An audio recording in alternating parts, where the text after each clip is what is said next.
Hello everybody. So today I want to talk about calculus.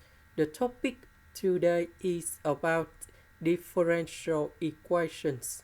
So now I want to show you how to answer. This one we change by dy over dx. Next, the s we put on the right. This one we put on the left. Next, I will put the integration for the both sides.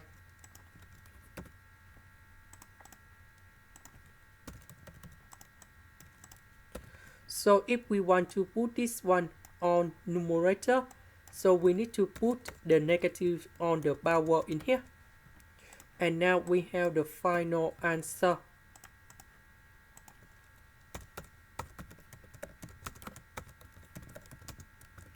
This one we have sine x, and I will put about c. This one we have negative number 2, negative number 2. Number 2 divided by number 2, we cancel. And this one we can write like this. That is the end. Thank you for watching.